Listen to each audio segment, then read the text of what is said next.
considère que Christophe est en otage d'une véritable fantasmagorie politico-judiciaire. Enfin, d'un côté, les uns veulent faire de Christophe un porte-parole du terrorisme au prétexte qu'il a interviewé des membres de responsables de clubs de foot kabyles, qui étaient en même temps responsables du MAK, du Mouvement pour l'autodétermination de la Kabylie. Les autres, à savoir les gens du MAK, veulent se servir de son travail pour servir leurs propres intérêts politiques. Et je crois qu'il faut qu'ils arrivent, il faut qu'ils se taisent, ces gens-là. Parce que Christophe fait son travail de journaliste sportif. Donc, il est inadmissible qu'on cherche à utiliser son travail pour les intérêts politiques des uns ou des autres. Laissez-les faire son travail.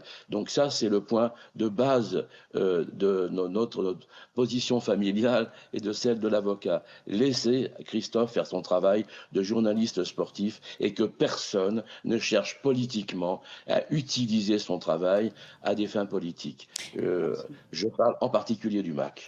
Justement, au vu du vide de son dossier, de vos échanges avec lui, mais aussi avec la diplomatie française, rien ne vous préparait à ce que Christophe soit condamné à une peine aussi lourde. Donc, je le rappelle, de 7 années de prison qui est intervenue au terme d'un contrôle judiciaire de 13 mois, lors duquel Christophe Glaise avait interdiction de quitter le territoire algérien. Il a donc été bloqué sur place tant qu'il a dédié à une association de personnes en situation de handicap pour les entraîner dans le cadre de la création d'une association qu'il a créée. Justement, est-ce que vous pouvez nous parler de la personnalité de Christophe Glaise?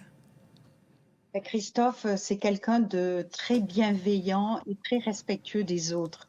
Il est toujours en train de vouloir aider, d'être généreux. Par exemple, durant ces 12 mois, il a fallu bien qu'il s'occupe.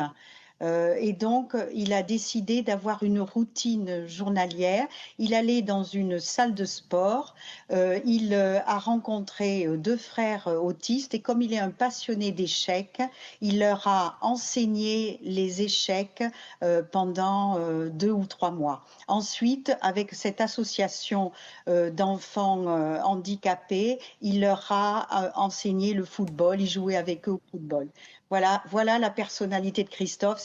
C'est dire combien il est généreux et combien on n'a pas compris ce qui lui arrivait. À ceci, j'aimerais ajouter une chose qui est tout à fait dans la continuité de ce que vient de dire Sylvie, c'est que Christophe, c'est quelqu'un qui aime les jeunes qui font le football. Il va interviewer les jeunes qui font le football des rues. Enfin, en fait, Christophe, c'est vraiment un amoureux du football et un amoureux des jeunes footballeurs. Et donc, je pense qu'on pourrait faire un appel aux jeunes footballeurs pour venir le soutenir. Alors justement, on a vu ces 3 dernières semaines une immense vague de soutien à Christophe Glaise. Les sociétés de journalistes de nombreux médias, dont RFI et France 24, bien sûr, ont appelé ensemble à sa libération. Reporters sans frontières a lancé une pétition signée par plus de 17 000 personnes, ainsi qu'un comité de soutien avec des artistes, des journalistes, des personnalités du football également. Mais au-delà de ça, est-ce que vous espérez désormais que cette vague de soutien dépasse la France, que d'autres pays africains, par exemple, qui ont de meilleures relations avec l'Algérie, prennent le relais ou bien intercèdent en faveur de sa libération? Il faut sortir de ce face-à-face France-Algérie qui paraît sans issue pour l'instant? Exactement, c'est tout à fait ça. C'est que nous voudrions vraiment que d'autres pays puissent prendre le relais parce que il faut attendre que les relations entre la France et l'Algérie s'apaisent.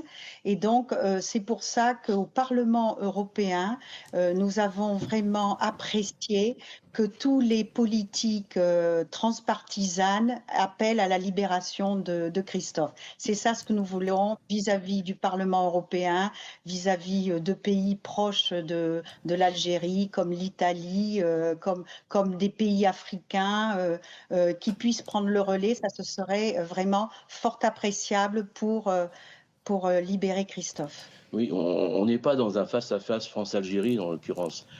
On est sur une question à propos de Christophe qui est celle de la liberté de la presse. Et ça concerne tous les pays, et les pays africains, bien entendu. Et Christophe a beaucoup travaillé, interviewé les jeunes footballeurs africains. Donc, par conséquent, cette affaire ne concerne pas le football algérien ou le football français. Ça concerne le football tel qu'il se pratique partout dans le monde.